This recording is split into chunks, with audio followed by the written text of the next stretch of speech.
Bonjour, bienvenue dans Spirit Cookie. C'est déjà l'épisode numéro 16 de ce podcast Les pérégrinations d'un pasteur. Merci d'être fidèle à l'écoute de Spirit Cookie et d'écouter cette série. J'espère qu'elle vous encourage, qu'elle vous soutient, qu'elle vous fait du bien. Pour ceux qui aimeraient mettre un commentaire, je sais que si vous écoutez par différentes plateformes, soit Spotify, Apple Podcast, Google et compagnie, c'est des fois pas si facile de mettre un commentaire. Alors peut-être le mieux, c'est d'aller voir sur spiritcookie.org et puis là, vous pouvez à loisir, soit sous les articles, soit directement m'envoyer un message. Voilà, en tout cas, merci pour votre fidélité, merci pour cette régularité, c'est ce que je constate dans ce blog. Donc c'est très sympa de savoir que plusieurs peuvent écouter. Et donc, encore une fois, j'espère que ça vous encourage. Aujourd'hui, j'aimerais vous partager quelque chose que j'ai vécu qui était euh, à tout le moins extrêmement difficile et pénible.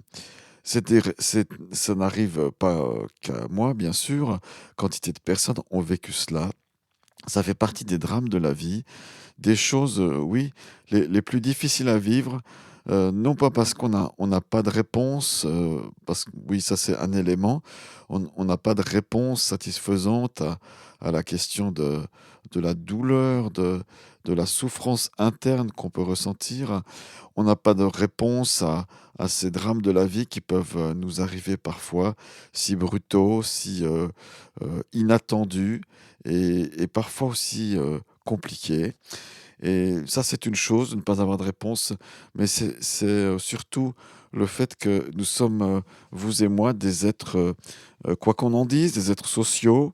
On n'est pas fait pour vivre seul, même s'il y a beaucoup de solitude dans ce monde.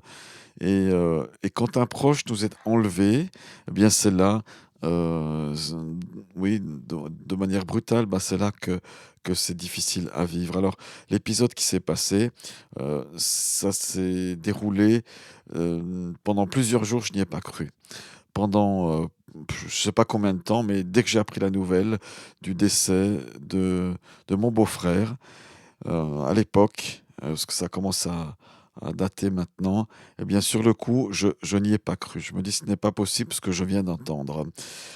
Mon beau-frère était une personne, dynamique. Mon beau-frère était une personne qui aimait Dieu.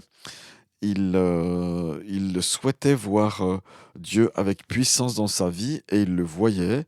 Il avait une réelle, relation, communion même. Il était proche de Dieu. Il aimait l'Église de Jésus-Christ, mais il était dans sa vie personnelle en constant défi, je dirais avec son âme, avec ses pensées. Et il était, constamment en train de lutter, avec des sentiments de peut-être d'infériorité. Et là, dans mon souvenir, là encore, puisque c'était il y a bien des années, dans mon souvenir, eh bien, tout ça s'est effondré en une minute, en une seconde, puisqu'il s'est donné la mort, sans crier gare, hein, je dirais, sans que les signes avant-coureurs soient là.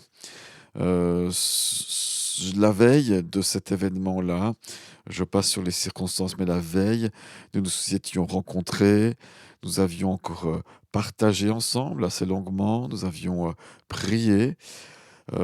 J'étais stressé, j'avoue, à la suite de ce dernier moment que nous avons eu ensemble. Je ne savais pas que ça serait le dernier moment, mais je ressentais un stress intérieur. Je ressentais personnellement, oui, un désir un peu de poser tout cela.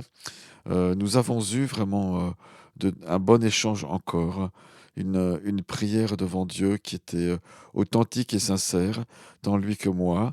Voilà, j'ai pu prier avec lui et puis patatras, donc le lendemain, la nouvelle tombe, ma belle-sœur me téléphone pour dire voilà, il n'est plus là. Il n'est plus là et il s'est donné la mort.